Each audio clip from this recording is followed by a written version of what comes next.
All right, so just a couple of minutes ago, I went ahead and ended my stream where we were successfully able to go ahead and get our hands on the brand new Rod of the Depths. If you take a look here, this is basically what it looks like. It is a super cool looking rod. And on top of that, if I go ahead and pull it out, you'll notice that we have ourselves a little ghost friend that follows us, which is the passive ability of this rod, where basically he just goes ahead and occasionally fishes up a second fish while you're just casually fishing yourself. Now, as you saw from the title of this video, I'm going to give you guys the full entire guide on how not only will you be able to gain access to the depths, but also all of the things that you need to do beforehand to prepare yourself once you're down there to get your hands on the Rod of the Depths. Now, to start this journey, you're going to want to make your way over to Moosewood, and the reason for this is because assuming you're in the market to go ahead and purchase the rod, you want to be prepared, because once you get out of the depths, in order to be able to get your way back into there, you will need to wait for another strange whirlpool to spawn. And honestly, getting inside of the depths is only half of the process to be able to get the new rod. And the two items in question that you're going to need here are going to be a hexed enchanted relic as well as an abyssal enchanted relic. Now, the beautiful thing about this is that you can go ahead and use the appraiser over here in Moosewood to get your hands on an abyssal relic. Same goes for also the hex relic. So just basically do this over and over again until you're able to luckily get your hands on an abyssal relic. During my stream, I asked everybody in the chat how much it was roughly costing them, and everybody said anywhere between 50k all the way upwards to sometimes even 250k. So it can get a little expensive, and you do want to keep in mind that the Rod of the Depths itself is also going to run you 750k. So the entire process is going to be fairly expensive. Now, funny enough, I actually just got a lunar enchant relic, which is kind of funny because it's one of the new ones, but not exactly what I'm looking for. So now let's go ahead and assume that you went ahead and got yourself the abyssal relic as well as the hexed relic. Now your next goal is going to be to find inside of your server a strange whirlpool. Honestly, this is probably going to be the most tedious part of the entire process, and it's really because you're kind of at the mercy of just something randomly spawning. Now, because I know a lot of you are newer players, I do want to specify that what I'm standing in front of right now is not what you're looking for. Unless there is a line of kind of like mist or smoke coming out of this whirlpool, it is not a strange whirlpool. Jumping into one of these regular ones is just going to instantly kill you. So for example, this is what you're looking for right here. Once you find this, just go ahead and jump inside, and you will officially be inside of Vertigo. The next step of this is going to be extremely simple. Just go ahead and jump down all the way to the bottom here where the water is, and you're just going to want to casually fish. For the most part, the key is not insanely rare, but it's definitely not going to be something super easy either to obtain. That key right there, which Peter just got right now, congratulations to him. With that key that he has in his hand, he's going to make it all the way to the top over here on the right hand side where the red kind of little blocks here are, and just make your way straight to the top, and with your key, talk to the keeper that is sitting over here. Make sure that the key is in your hand. He's going to go ahead and take it away from you, where you will then go through an animation where this door opens up and you finally have to go ahead and walk through here. Now, at this point, you will need to complete this obby that we're doing right here. Keep in mind that as you're landing on every individual platform, they will be falling behind you. So you need to not stop and think about it. You just need to keep it moving until you make it to this point here. Now here, you're just going to go ahead, keep walking through this little gap in the wall here, and welcome, you have officially made it to the depths. At this point here, you now have two options. You can go ahead and get started on your bestiary, or assuming you have both of the relics and you have the 750k, you can get started on your journey to getting the Rod of the Depths. So here we are at the main little merchant camp area.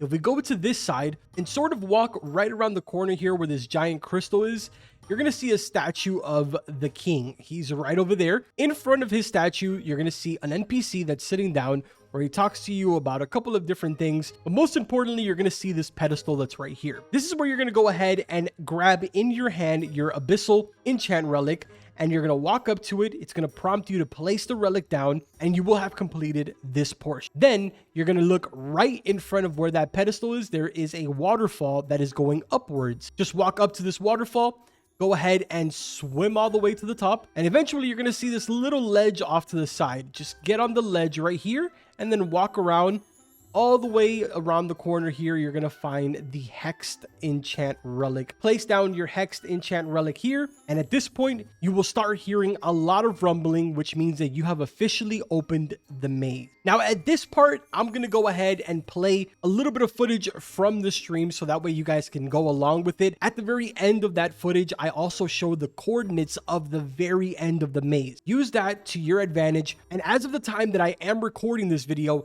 there's a sort of little tiny trick that you guys can sort of take advantage of. It will be fixed eventually, but basically, when you go inside of here, you are underwater. So keep in mind that if you do fail this maze, by fail, I mean you run out of oxygen on the left-hand side, you will be taken out and you will lose the 2 relics that you used. So you're going to have to get those 2 relics back and do the entire process all over again. So it's extremely important that while you're going through this maze, you remember what path you're taking so that way you can come back over here, swim all the way to the top, and make sure that you have the Tide Breaker. You can buy this at Desolate Deep for 80k, I believe is what it's worth. And what you want to do is just go ahead and pull out your Tide Breaker and then just use it to basically jump out so that way your oxygen resets.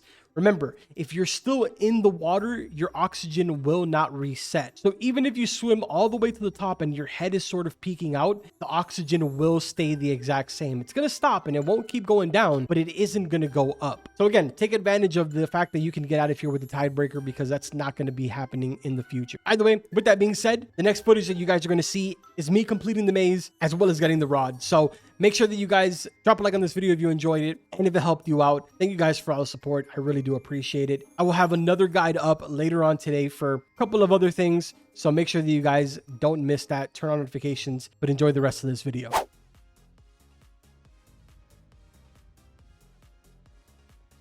Tidebreaker is like actually kind of hard to maneuver with. I'm not gonna lie.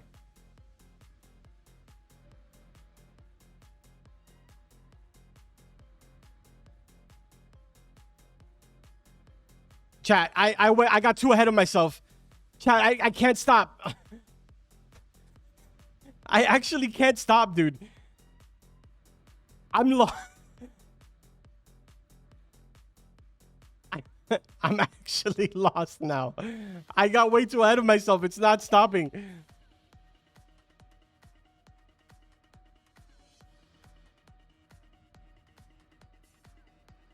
Bro.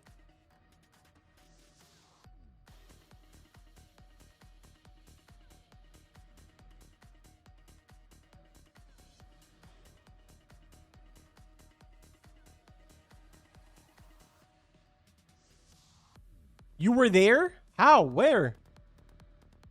I was there. I was there where? Dude, this thing is not stopping. Stop. I literally can't stop.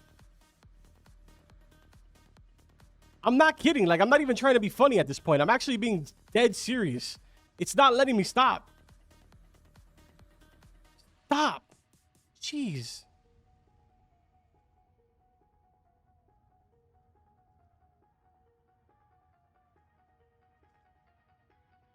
Okay, where? I'm assuming that you guys meant here, right? But where here? There's so many doors.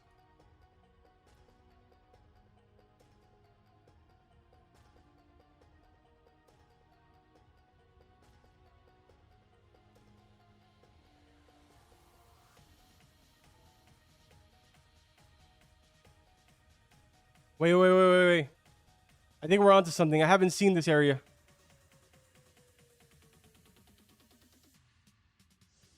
Oh my. Oh, wait.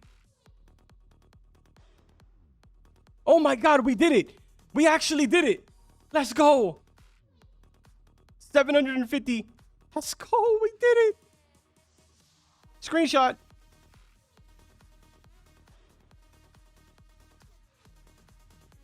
Let's go. Wow, 65% lure speed, 130% luck, a 0.15 control, 8.5% resilience, max kg 30,000. This rod was crafted by the legendary King of the Depths. Legends say every once in a while, the spirit of the king visits you to hand you a gift from... Dude, let's go. clip the path, bro, there's no way that anybody's clipping that path. That tidebreaker, I feel like the tidebreaker was like just a mind of its own. Like, I wasn't even controlling that thing. It was just taking me. Like, I feel like people thought in the chat that I was trying to be funny, but I really wasn't. I couldn't actually stop. Okay, so from here, we jump inside of this. I want to bask in this.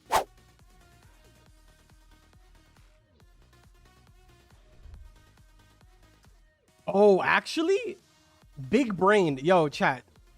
I got you.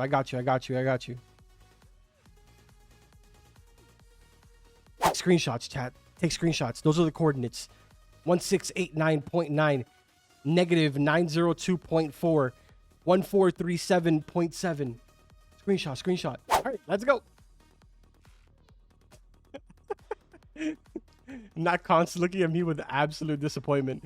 Carbon might go, yo, what's up, Cronap? All right, here we go. We're jumping in.